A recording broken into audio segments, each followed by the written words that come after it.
Ebenezer Saka is an astute businessman with a hunger for sighting good opportunities and leveraging on those opportunities to build successful businesses.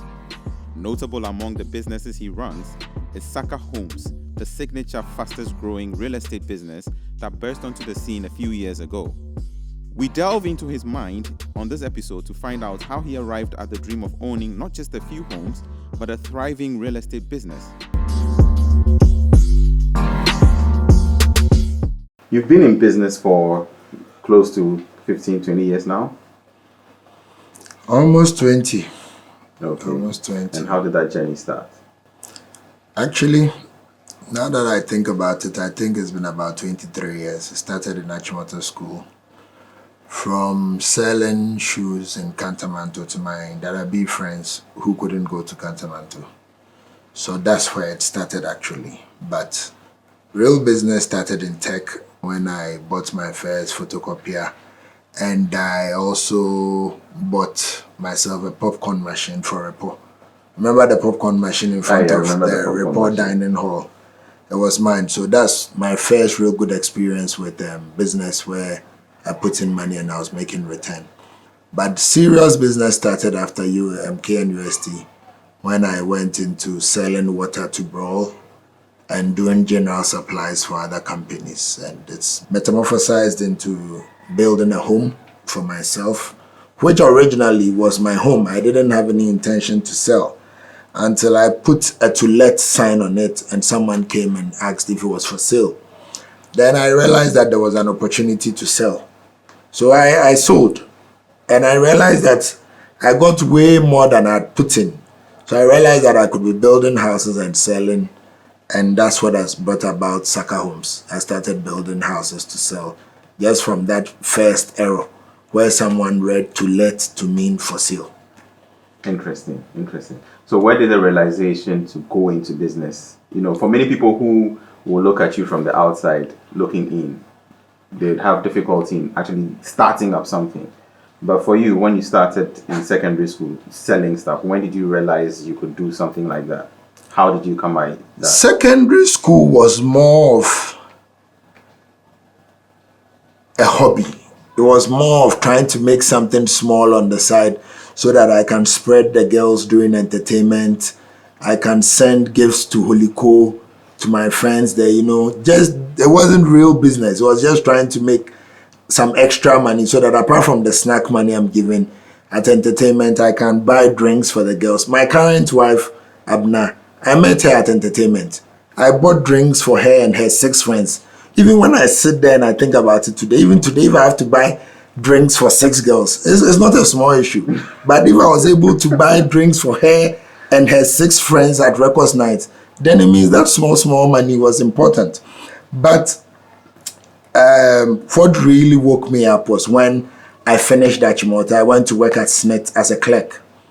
The sort of work I did there and what the lifestyle I saw them live encouraged me to be an entrepreneur. I didn't want to sit in a bus at 6:30, go to the office at 7 and stay there till 5. I was dying. Those 18 months I spent in pension house almost killed me. I was already on pension. So I decided that I would try and do something for myself so that I can manage the time the way I want to manage it and make good return so that I can live the dream, the life I dreamt I'll live. So you had your wake-up call quite early before you went to by age 20, I was there. After my experience at pension house. The part that killed me, Christ, when it's lunchtime, I was in a room with 10 people. When I'm going for lunch, I will tell all of them I'm going for lunch. Some will send me, most will not. As soon as I come back from the lunch, I climb up to the 3rd floor. I sit in my chair. It won't be a minute. One old lady will wake up. Eben, no there, come here, Adjei. Meaning when you went, was there kinky? Then I'll say, yes. Oh, fine, Kohami. And when I was going, I told everybody I was going for lunch. So I'll go down, especially on days that there's no light, I'll go down 3 floors, go and buy the kinky, come back. And as soon as I sit down, another person will wake up. No, tell you can Gary chair, Adjei. So I decided that, if I go to school and I come back to these people, I'm dead. So I'd rather stay out and be a glorified errand boy. Yes. Okay, interesting. So, is there something that, with our current educational system, as it is, we need to rewire, we need to reorganize, so then people can come to the realization as early as you did? I think that one thing we can do is introduce mentorship into our schools. They should see the products from our schools and what they've turned out to. One thing that had a great impact on me was during our orientation in Achimota School. They brought a pilot, they brought an architect, and a third person. I've forgotten who that was. But that day when they were coming, the pilot came in a BMW 3 Series to Agri Chapel. The speed with which he came and the way he parked, and when he said he was a pilot, now we're all thinking, hey, Charlie, if I become a pilot, the architect came in a Prado. So then I decided I'll be an architect, so that one day I can also buy a Prado and come to Achimota School during orientation. It really made an impact on me, and it left a lasting impression on my mind that if I became an architect, I could do this, I could do that. Originally, my intention was to be an architect, but unfortunately, this head on my neck didn't help me. I ended up in the College of Art with you to do integrated rural art and industry, which I'm very happy because, honestly, in retrospect, if I did architecture, I wouldn't have survived. I can't sit in a place for more than 2 hours continuously without any distractions. And with architecture, you have to sit for a long time and sit for 7 years. So, in all things, I thank God. So, well, though you didn't get to do architecture, you hire architects to do your stuff for you. So you're in a better place. I understand you also have a role to play in the designs of your homes. What inputs do you have in there? You know, because of my interest in architecture, I learned a lot about buildings and architecture. Fortunately for me, in the first year, my roommate, Chris Kwachiminta, was an architecture student. So I followed him to the studio, I looked through his works, and I sort of got grounded in the fundamentals of architecture. So what happens is that I do the sketches, I come up with the concepts, then I call my architect in, we discuss, then they go out and do the finished work. That's the sort of influence I have on the work they produce. And because of my design background in woodwork, metal work, bamboo work, and clay work, you realize that in our buildings we use a lot of wood, bamboo, clay, bent bricks for facading and all that sort of thing. It's just from my experience at the College of Art. So looking at the current housing industry in Ghana, what would you say is the biggest challenge for you? Well, I think that the biggest challenge is finance. People want to buy homes, but they don't have access to mortgages that will suit their finances. Builders want to build for less, as in real estate developers wish we could sell for less, but unfortunately the cost of our financing doesn't permit us to sell for less. There's a situation where a lot of us have Coke money but champagne appetite. The guy who can easily buy in Amasamai wants Dome. The guy who can easily buy in Dome wants Jolu. The guy who can easily buy in Jolu wants cantonments. And for that very reason, most people are not being able to buy. They are renting, but what they don't realize is that they are helping someone pay their mortgage. So, in essence, if people were a bit realistic with their incomes and understand that their property will appreciate value over a period, that first house they are buying is not the last house. It's just an entry house, and as time goes on and as life gets better, they could move to a better location. I'm sure we'll all be okay. So tell us about your very first property you built, and then the next, and how you eventually grew up into a real estate company. Well, the first house I built was in Anya, where currently the Pokwase Anya Highway is located. It's a 4-bedroom house. I think it's the most beautiful house I've built. It was built with a lot of inspiration and vim. I had an area for playing pool. I had an area for an outdoor hot tub. I had a basement car park. It was like a dreamer's home. I didn't know Anya until I got defrauded by someone and I ended up in Anya. So I said, okay, I'll make the best do of this place, and I built the house. At the time, the intention was just to own a property. But when I finished, I realized it was too big a house for me. Anya was off my course, and there was no way I was going to live in Anya as per the times and what I do. So I put a sign on it to let. Then one day I was there when a young lady and a white man came and said that they heard that the house is for sale and they want to buy it. Honestly, up to that time, I never thought of the property as something I could sell to raise money. So I told them that, okay, my boss wasn't around. I'll need to speak to my boss and I'll get back to them. So I took their number. Then I came into town to basically find out about how much houses sold for. So I asked them to pay $100,000. I think they agreed on $88,000 and agreed to pay, which was a very big deal for me because I don't think I'd even seen $8,000 in my account before, not to talk about $88,000. So I sold it to them, they paid. But the day they were moving in, I was called that the house has been marked for a road, a highway. So the white guy said, well, I'll need my money back because they said the house is in a road. Unfortunately for me, black boy, I no see money before. As soon as the money came, I improved my E-Class V boots to a E-Class round light. So about $8,000 was gone already.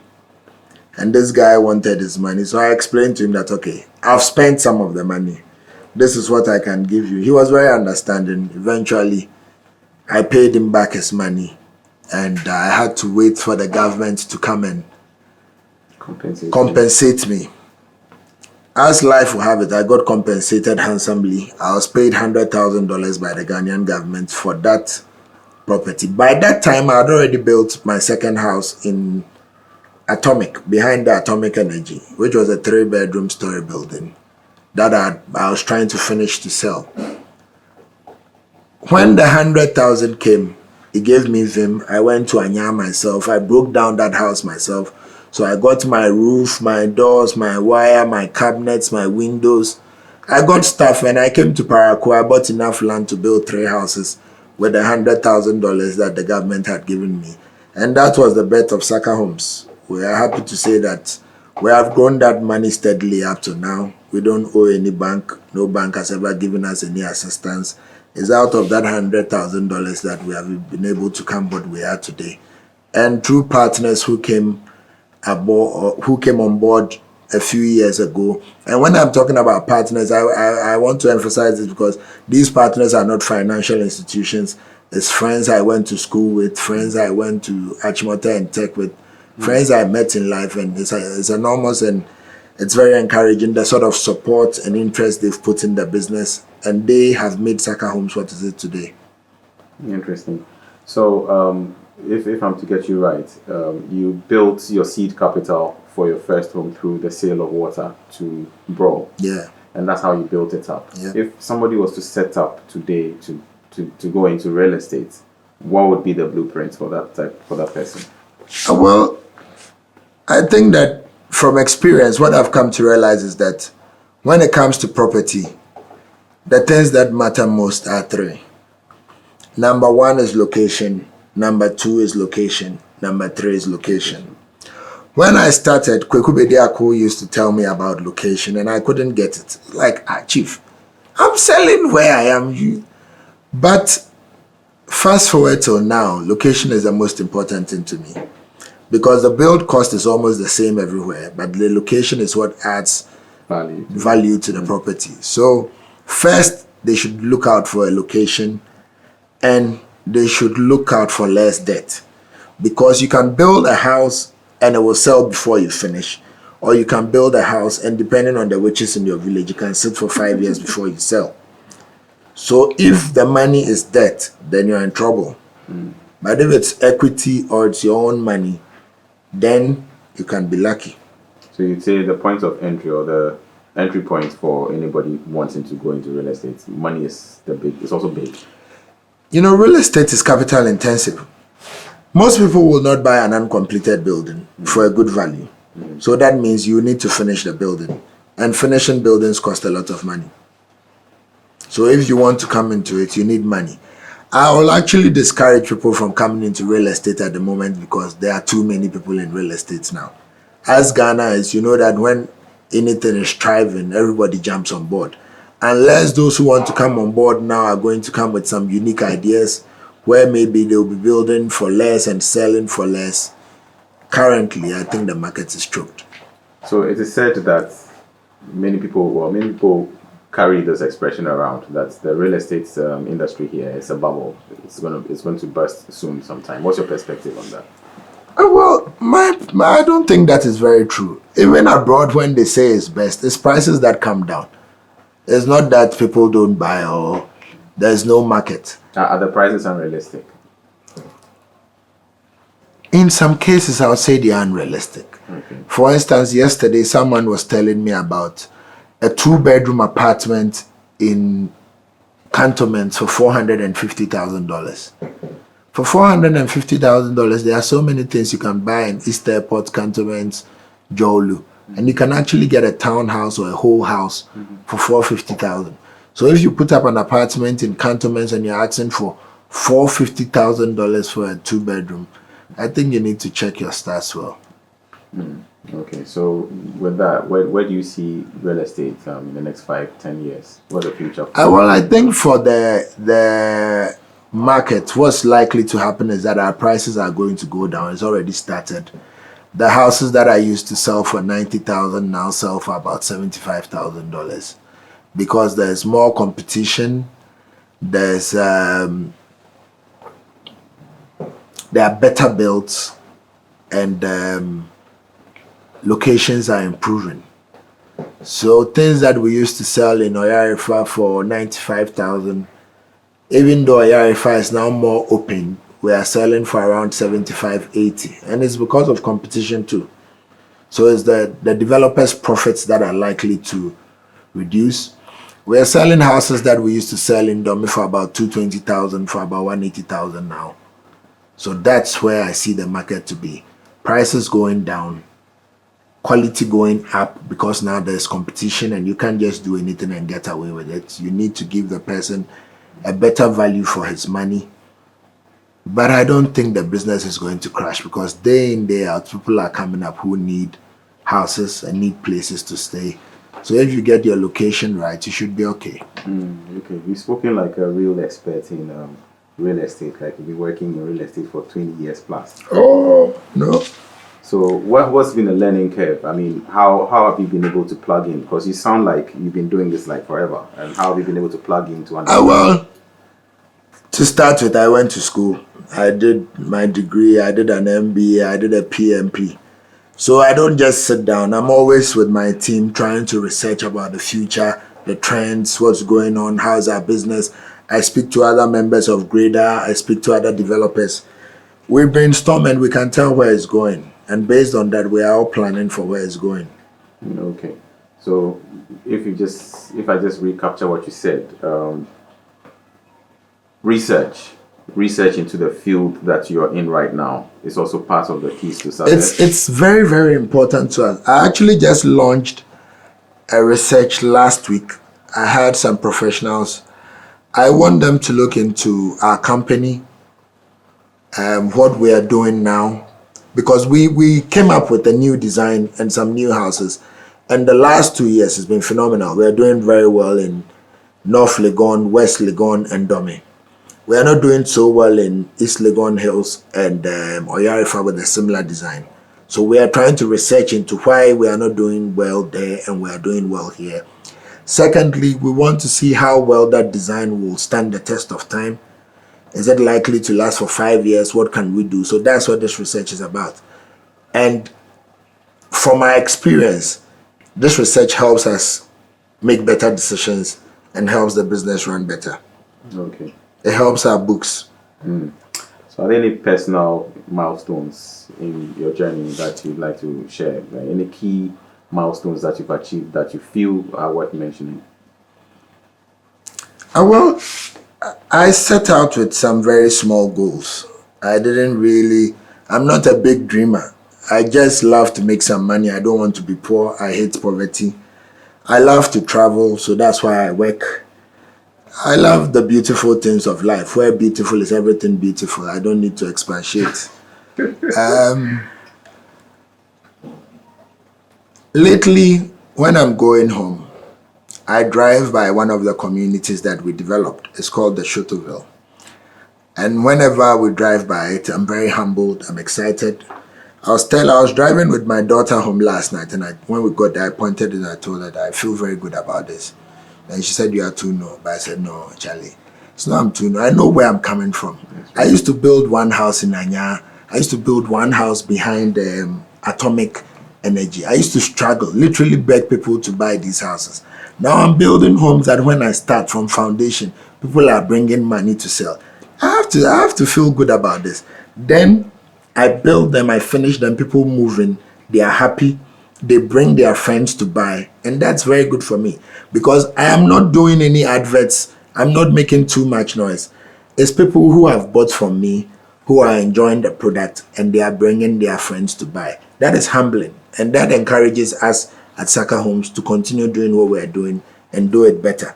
It's something that I really relish, and that's why once in a while I take a picture by the Shotoville sign and I post it on Facebook to let people know that, yeah, we made it. Because trust me, when we started, people didn't believe in us.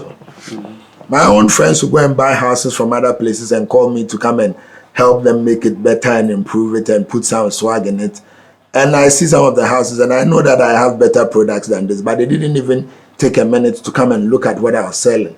I have friends that I literally begged to come and buy from me, discounted the houses heavily for them. They didn't buy, they went to buy in other places without even coming to look at the product I was offering them. I have a friend that I offered a house in Dome. She never came to look, but I was informed that she's going to buy a house somewhere in East Legon Hills. Then she called me that she was struggling with damn price. I went to look at the house, I had the price at which she bought it, and I felt sad for her because I knew that what I was giving her was better located, better priced, and better finished. So I'm very happy when I see the developments that we have done. I'm very happy that I'm able to walk into every single household without worrying that the one I sold to is upset with me and is going to throw some palm oil on my dress or anything. And that gives me a lot of happiness. Okay. I see you have a very deep understanding on the business side of things. Of course, you started quite early in that regard. And of course, on the technical side of things. The purpose of this show really is to try and uncover talents within specific sectors and see how they plug into the whole national agenda. If definitely within the field of housing, how would you look at the housing deficit problem here, and how would you look at solving our housing needs in Ghana? Okay. If you were given the opportunity. Well, now that you mentioned the focus of this, I would also want to mention that housing is not the only thing I'm into. It's just that most people know me for housing and they assume that housing is me. No. There are a couple of other things. I'm an entrepreneur. Well, you built a brand for yourself. Yes, I'm a born entrepreneur. I spot opportunities and I take advantage of them. So that's what I'm wired for. Okay. I'm wired for entrepreneurship. I'm wired for spotting ideas. Sometimes I even spot ideas, and because I know I don't have the time to do it, I call other people and give them the idea, and I help them set it up. I'm an entrepreneur true and true. For a housing challenge, I think that the first thing is for most of us to be realistic, as I said. If today this is where you can afford, buy it. It's not your last house. But at least that you'll be building equity in a property rather than paying rent and helping someone build equity in their property. If most of us do that, if also we could get Assuming, Dennis, I have to take a loan at 30% to build a house. And the 3-bedroom standard house today in a good location will set me back about $45,000 to $55,000. If I add my 15% on the dollar, if I add that pushes the building to what? About $65,000. How much can I sell it? 75, and I'm likely to sell it maybe within a year. So that means for all that stress, the bank even made more money than me. I'm not running a charity. It's a business I'm running. So until a time when we have lower cost of financing, where there's specific financing, for instance, our pension funds and all these long-term funds are geared towards real estate, and we are capped on how much we can sell it for because the government is providing the funding for us. Maybe providing good land in good locations at the barest minimum cost, the price of houses will not go down. And most of us will still be caught in the web where what we want we cannot afford, and what we can afford we don't want. Okay. So what leisure activities do you get yourself into if you're not doing entrepreneurship? When I'm not doing entrepreneurship, I like to fraternize. I have some very good friends that I chill with. We like to go to the bars, Bloom Bar, Republic. I'm usually at Carbon on Thursdays. I like to travel. I like to see the world. I have an aim of seeing 100 countries. I just hit my 60th last week when I went to Tunisia with Kumasi Asante Kotoko to play Edouard de Sahel. I like to do charitable deeds. I give to a lot of orphanages. I give to a lot of individuals who are in need. And that's what I spend my time doing. So sometimes I have kids in universities, I have kids in secondary schools, so I take some time off to visit them. These are people that I'm personally supporting to go through education. Fortunately for me, one of my sons just graduated. He joined the police. There's another one who was called to the bar a few days ago when they were called to the bar. And these are people that I have taken as mine and have been funding their education for the last couple of years. So it brings me a lot of joy. And that's what I do with my leisure time. Spend time with them and try and inspire them. Let them know that it's possible. Anything that drives this philosophy? Well, I think that it's just born out of my upbringing. I didn't come from a very rich home. I just had good parents who helped everyone and who encouraged kids in the neighborhood to believe in themselves and become something. My mother did a lot of philanthropic work, and I think that is what I've taken after and I'm also doing. Most of the people I help, they are people my mom used to help, and I have taken on and I'm helping. Interesting. So if you were to give advice to those like 5-10 years behind us, given your own peculiar journey, what would you tell them? I would tell them to do something for themselves. They should look out for an idea, a need they can satisfy and invest their time in satisfying. I believe that not everybody is cut out for entrepreneurship. Okay, that's right. But I believe that most of us can be entrepreneurs. It depends on your drive, it depends on your focus. Because I've been doing this for a long time. I've made mistakes, I have crashed, there were times that I felt like giving up. You know, when we finished tech, and most of my friends went into banking, went into work, every morning they'll be going to work and I'll be sitting in my porch, bringing up ideas, going to town to go and chase business. There were times that I was panicking because I was like, hey, but what if it doesn't work? Mm-hmm. But I've come to learn that if you are focused and diligent, whatever you put your hand to will work. Most likely, the people around you will not believe in you. For instance, my girlfriend left me because she said I should go and look for a job, and I said I was looking. Then she found one of these fine guys you're slim guy like you, wearing a slim tie, these fresh boys, and the next thing I know, I had broken heart. But I didn't give up. Okay. God brought a replacement who encouraged me, who gave me vim and zeal. The entrepreneurship journey is not easy. There are so many factors in this country that will be discouraging. There are so many things that will put you down. But I have come to learn from experience. Myself and friends who have come on this journey with me, people I have encouraged on board. I have brought more than 4 people into real estate. My friends, my seniors, I have encouraged them, I've come with them, and together we are growing in real estate.